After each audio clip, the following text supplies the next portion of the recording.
give you a much narrower scope than either of the previous two. But I'll spend most of the time explaining the title. It says Origami Beyond Geometry. Origami means literally folding paper, Japanese, and it's attributed to Japan. Its origins are in ceremonial art and a children's pastime. It took until well into the 20th century for Japanese to take origami serious, and it was brought about by the Westerners. If you've seen anything or heard anything about origami, you may have seen the rules of origami stated as one sheet of paper, usually square, no cuts. However, if you go back into the history, the first book dedicated to origami shows several dozen patterns for folding multiple cranes from a sheet of paper, but almost all of them involve cuts. Here, a rectangle is cut into 3 smaller squares attached at corners in order to fold 3 cranes that are attached at their wings. Further, there are models that use multiple sheets as well. This is an even older image from 1734 from a book of various decorative designs.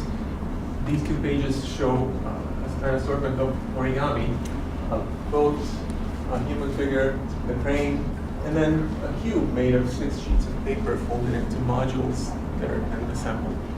So the rules are modern, but this is 21st century origami. This is 1 square sheet of paper, no cuts, only folding. The Eastern Dragon by Satoshi Kamiya. About 1,000 scales in addition to legs, claws. What is the scale of it? What is the scale of it? It's about this big.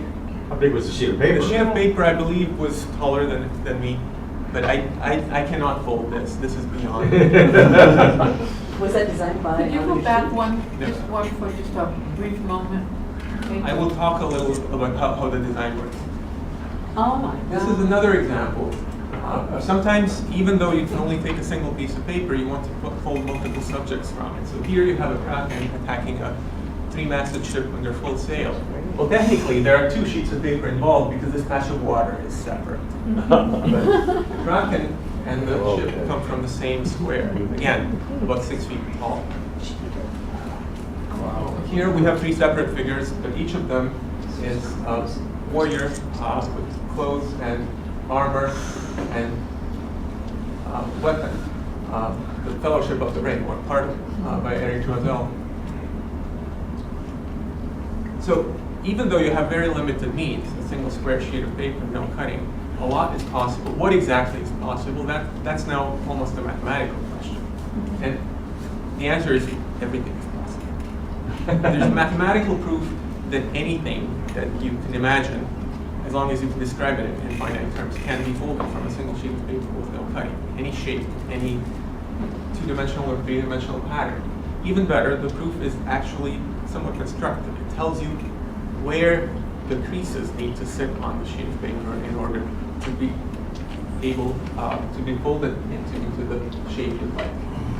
However, it doesn't give you the sequence of folding steps that you need to make. It doesn't tell you how to order them so that they are easy and can be broken down into individual steps.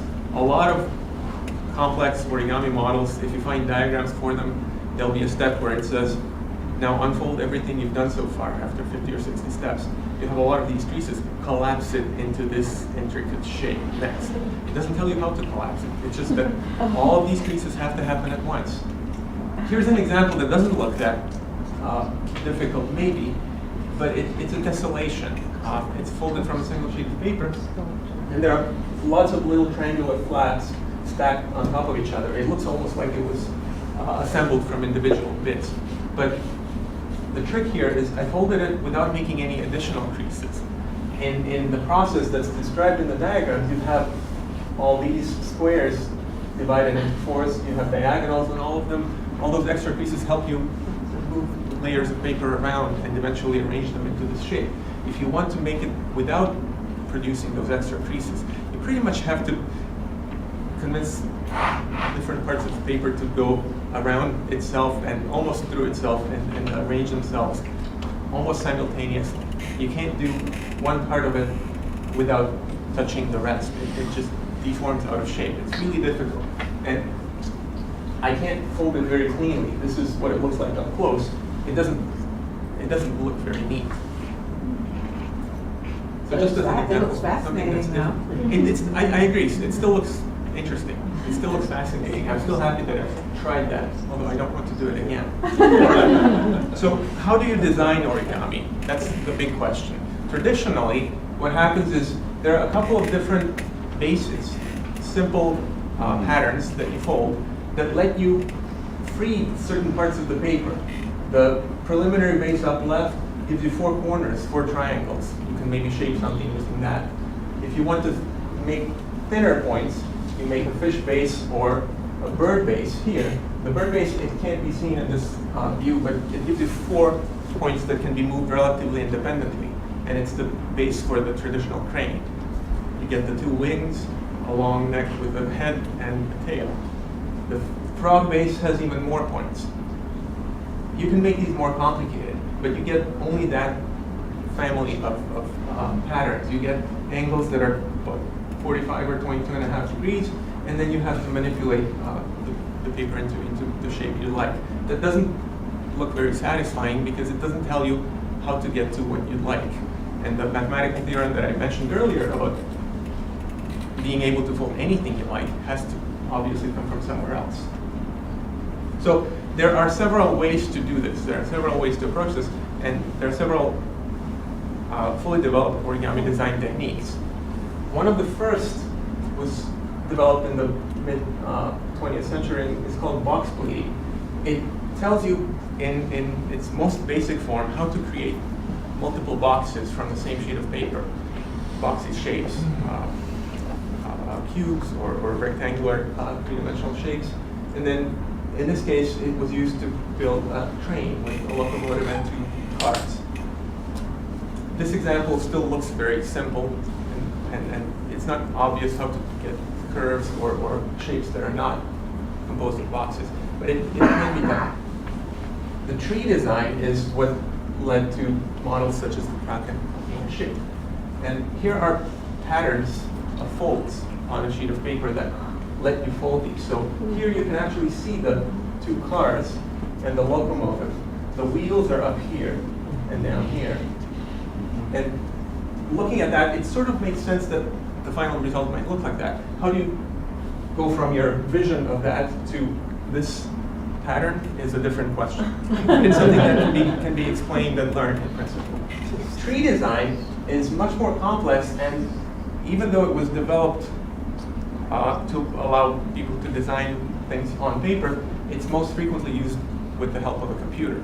Robert Lang, who's given talks at Lasers before, completed the project of designing a computer program that lets you draw a stick figure, and then it tells you how to place creases on a piece of paper that let, in principle, that piece of paper be folded into the stick figure, and then you can shape the stick figure into whatever you imagine it to be. It's a little difficult to see here. This is where the ship comes from. Brian Chan likes to decorate his crease patterns, and he draws them by hand. Takes pride in that. The sails, and then the Kraken is this mess on the left-hand side here. But there are systems, there are principles of design behind both of these.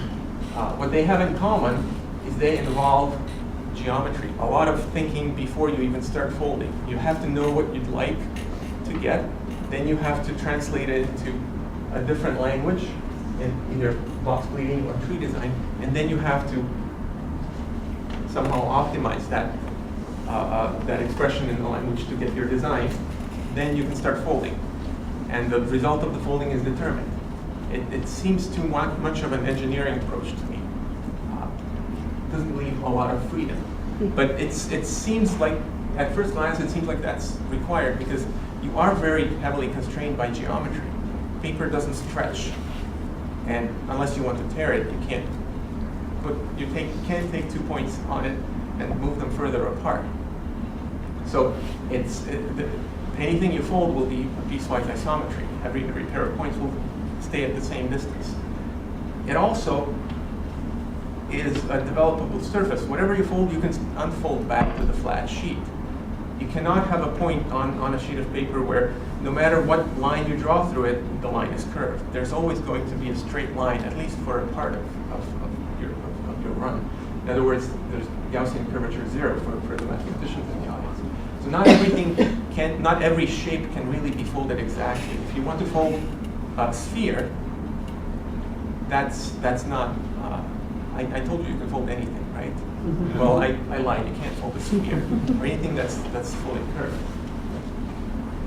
But the biggest drawback of both of these systems, to me, is that they require more advanced planning than I like.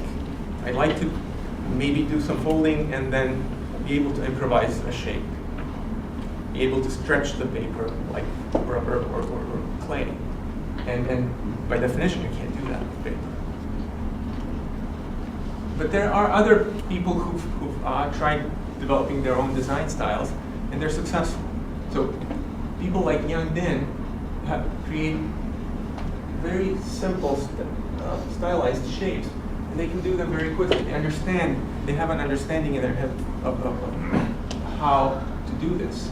He's just an example. Another example is Eric Schlossel, and this is the same trio that I showed in a different photograph before. These are actually designed using box pleating, but by having done it for a long time, he was able to understand how to lay it out without too much mathematics. He would say, well, I need roughly this much for a head, roughly this much for the body, the arms, the legs, the armor, the weapons, and then he would take maybe a slightly larger sheet of paper than necessary, and it would work out. But I didn't want to necessarily learn that either, so I kept looking for a different way to do this. This is more by Eric Schlossel. Simpler models, very free-form looking masks. They're based on pleats. A little bit of paper is hidden in here and then exposed to help you make the nose or the mouth. In fact, looking at something like this may give you the idea that maybe adding more constraint, maybe trying to simplify further can let you make more. Can you go back 1 second, please? I'll give you a chance to get these images later. Later? Yes. Oh, okay. So a more generic approach may reduce the requirements that you need in order to be technically able to fold things. Here's another example of a mask folded by using a more systematic approach.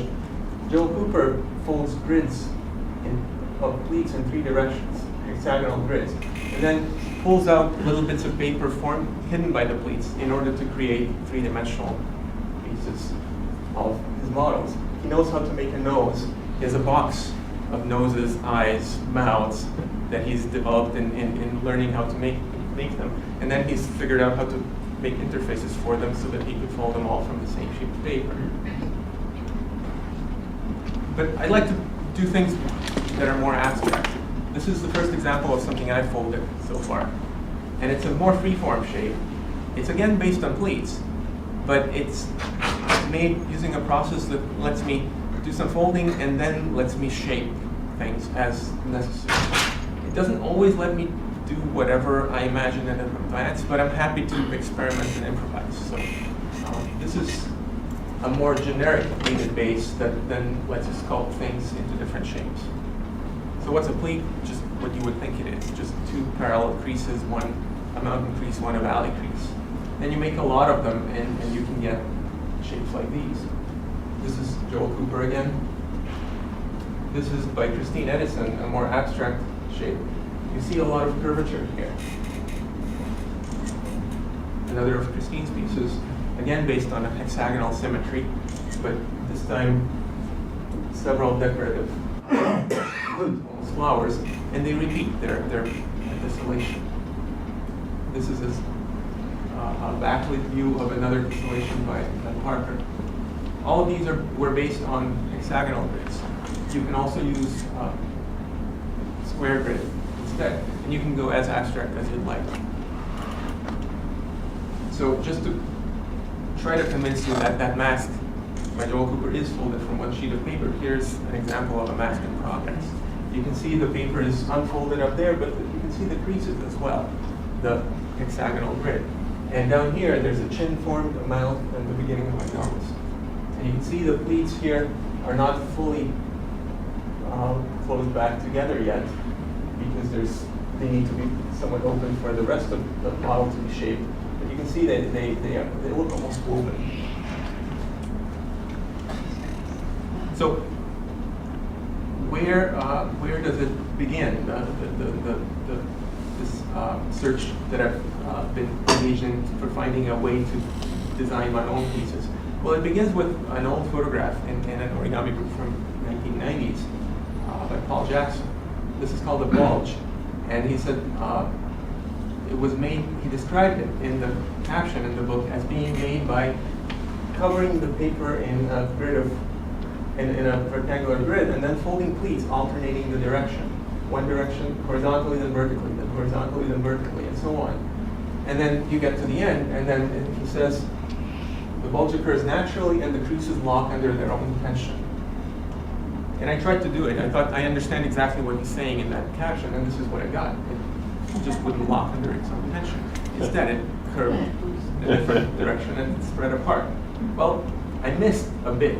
So this is the sequence of things you do. You make a pleat here, you make a pleat here, you make the pleat here, you make the pleat here, and then you just continue across the paper. It's tedious at the beginning, but then the pleats that you folded earlier start influencing the pleats you're folding now, and you have to fight them, and the paper wants to open up into 3 dimensions, and you've got this 3-dimensional thing going on. It's always interesting, but I got to enjoy it after a while. So what was missing to get from here to here was 2 extra folds along each of the 2 edges. Here, you can see the pleats spread apart, actually. So here, this paper opens up. There's nothing to hold it folded. Here in the center, they are held folded by the pleats on the other end. So if you force these things together by making these extra folds, you get it to lock and curve in the right way. You can do a lot more. You can fold 4 of them at the same time on the same sheet of paper. Here's that basic shape on each of the corners. Right? It's curved because of the tension created by this lock here. The pleats want to open in the center. They can a little bit. There's nothing holding them all the way closed there, but they're fully closed around the edges, and that tension curves the paper into the 3rd dimension. So there's not just the flat pattern, but also forces inside. There's dynamics here. There's physics. If you start folding from the center instead of the edges, you get something that doesn't really curve, but it looks like a pyramid. Here's a combination of the 2. Pyramid in the center and the curved shapes around the corners. Here's yet another variant. Here's something else. And here's a wave. You get curvature on the 2 opposite corners, but you get a relatively flat surface in the middle. And then you can double it up and make 2 of those on the same sheet. And now you have a wave here, and then another one here. And they're joined in the center. Again, the edges are locked and hold the piece in place and create the tension. Or you can try to do really, really tiny folds. This is a close-up. This is actually about 6 inches diameter. But the freeform shaping is what I've really tried to emphasize recently, and work with something where you fold a series of pleats and you're not really worried about the sequence. You shape it afterwards until you're happy with what it looks like in 2 minutes. So this is another generic pleated base that allows sculpting, including a lot of stretching. These 3 are folded from exactly the same sequence, using exactly the same sequence of folds, the same pattern. It's just the shaping that creates different results. Same here. All these 4, the same folds are made. So even the folds you make don't really matter. What matters is what you do with it later, how you shape it. Once you get to that stage, you can actually say, well, if the folds don't matter, let me unfold them. So you can pull it apart, and still you can shape the paper. This creates peaks and valleys, a 3-dimensional landscape. This is similar. Here's another one, but this one was later cast, and this is iron. There's another way to do intuitive design, and that's by crumpling, but I'll let you look up Vincent Floderder. There's a nice video of him on YouTube making a mushroom. You can crumple even things that were folded neatly. This one happened accidentally because I cast a bronze out of using it as a pattern in the sand mold, and when I tried to pull it out of the sand, I created the crumples. I didn't want to waste time refolding it, and I thought it looked nice, so I left it like this. Some people have done similar things before. For example, Korea, who died fairly recently, has been folding large tapestries out of single sheets of paper for years. This was an unsuccessful attempt at planning and folding something else, but I just called it accuracy is overrated. And here you can see failure at accuracy also. This is pleated from really, really thin, transparent paper, and you can physically create moire patterns by doing this. This is a really, really thin sheet of copper that I tried folding, but then I thought, well, I won't try to be very accurate. It's not letting me do that anyway. And so a summary, the geometric constraints don't really matter. There are ways to get around them, and you can use them to your desire. The folds that you make don't even matter. All that matters is what ends up being the work that